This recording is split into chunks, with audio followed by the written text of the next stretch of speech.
Chapter 4. Seriously, the dude cannot drive. You've heard about Boston drivers? That's my Uncle Randolph. The dude gunned his BMW 528i, of course it had to be the same car Wirm used to drive, and shot down Commonwealth Avenue, ignoring the lights, honking at other cars and weaving randomly from lane to lane. You missed a pedestrian, I said. You want to go back and hit her? Randolph was too distracted to answer. He kept glancing at the sky as if looking for storm clouds. He gunned the BMW through the intersection at Exeter. So, I said, where are we going? The bridge. That explained everything. There were like 20 bridges in the Boston area. I ran my hand along the heated leather seat. It had been maybe 6 months since I'd ridden in a car. The last time it had been a social worker's Toyota. Before that, a police cruiser. Both times I'd used a fake name. Both times I'd escaped, but over the past 2 years I'd come to equate cars with holding cells. I wasn't sure my luck had changed any today. I waited for Randolph to answer any of the nagging little questions I had, like, oh, who's my dad? Who murdered my mom? How did you lose your wife and kids? Are you presently hallucinating? Did you really have to wear that clove-scented cologne? But he was too busy causing traffic havoc. Finally, just to make small talk, I asked, so who's trying to kill me? He turned right on Arlington. We skirted the public garden, past the equestrian statue of George Washington, the rows of gaslight lampposts and snow-covered hedges. I was tempted to bail out of the car, run back to the swan pond, and hide in my sleeping bag. Magnus, said Randolph. I've made my life's work studying the Norse exploration of North America. Wow, thanks, I said. That really answered my question. Suddenly, Randolph did remind me of my mom. He gave me the same exasperated scowl, the same look over the top of his glasses, like, please, kid, cut the sarcasm. The similarity made my chest ache. Fine, I said. I'll humor you. Norse exploration, you mean the Vikings? Randolph winced. Well, Viking means raider. It's more of a job description. Not all Norse people were Vikings, but yes, those guys.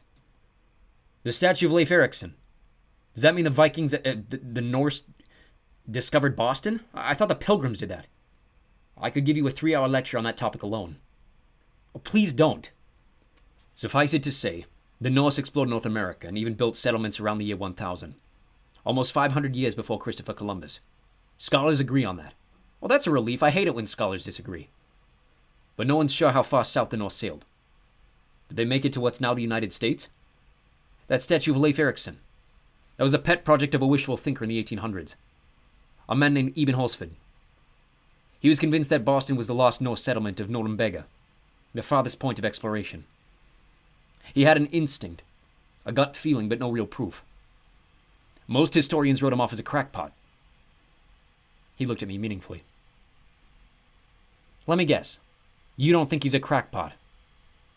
I resisted the urge to say, takes one to believe one. Those maps on my desk, Randolph said. They are the proof. My colleagues call them forgeries, but they're not. I stake my reputation on it.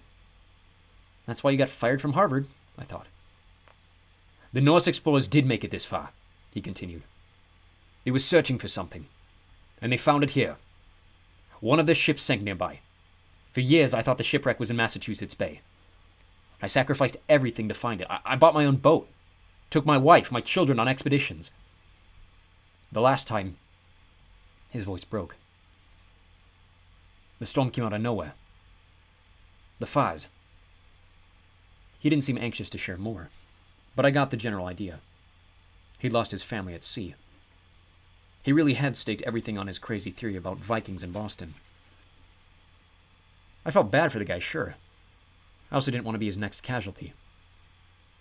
We stopped at the corner of Boylston and Charles. Maybe I'll just get out here. I tried the handle. The door was locked from the driver's side. Magnus, listen. It's no accident you were born in Boston.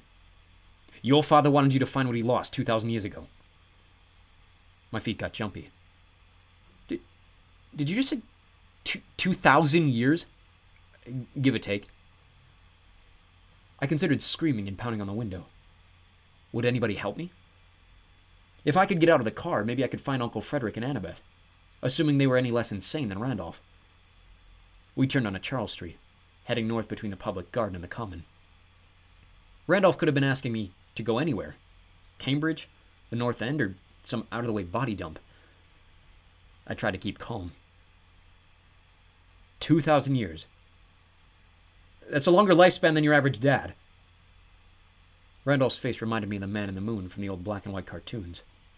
Pale and rotund, pitted and scarred, with a secretive smile that wasn't very friendly. Magnus, what do you know about Norse mythology? Oh, this just gets better and better, I thought. Not much. My mom had a picture book she used to read to me when I was little. Weren't there a couple movies about Thor? Randolph shook his head in disgust. Those movies. Ridiculously inaccurate. The real gods of Asgard, Thor, Loki, Odin, and the rest, they're much more powerful, much more terrifying than anything Hollywood can concoct. But they're myths. They're not real. Randolph gave me a sort of pitying look. Myths are simply stories about truths we've forgotten. So look, I just remembered I have an appointment down the street. A millennium ago, Norse explorers came to this land. Randolph drove us past the Cheers bar on Beacon Street, where bundled-up tourists were taking photos of themselves in front of the sign. I spotted a crumpled flyer skittering across the sidewalk. It had the word missing and an old picture of me. One of the tourists stepped on it. The captain of these explorers, Randolph continued, was a son of the god Skirna. A son of a god. Really, anywhere around here is good. I can walk. This man carried a very special item, Randolph said. Something that once belonged to your father. When the North ship went down in a storm, that item was lost, but you have the ability to find it. I tried the door again. Still locked. The really bad part? The more Randolph talked, the less I could convince myself that he was nuts. His story seeped into my mind. Storms. Wolves. Gods. Asgard. The words clicked into place like pieces of a puzzle I'd never had the courage to finish. I was starting to believe him, and that scared the baked beans out of me. Randolph whipped across the access road for Storrow Drive. He parked at a meter on Cambridge Street. To the north, past the elevated tracks of the Mass General T station, rose the stone towers of the Longfellow Bridge. That's where we're going? I asked. Randolph fished for quarters in his cup holder. All these years. It was so much closer than I realized. I just needed you. I'm definitely feeling the love. You're 16 today. Randolph's eyes danced with excitement. It's a perfect day for you to reclaim your birthright. But it's also what your enemy's been waiting for. We have to find it first. But trust me a little while longer, Magnus. Once we have the weapon... Weapon? Now my birthright's a weapon? Once you have it in your possession, you'll be much safer. I can explain everything to you. I can help you train for what's to come. He opened his car door. Before he could get out, I grabbed his wrist. I usually avoid touching people. Physical contact creeps me out. But I needed his full attention. Give me one answer, I said. One clear answer, without the rambling and the history lectures. You said you knew my dad. Who is he? Randolph placed his hand over mine, which made me squirm. This palm was too rough and calloused for a history professor's. On my life, Magnus, I swear this is the truth.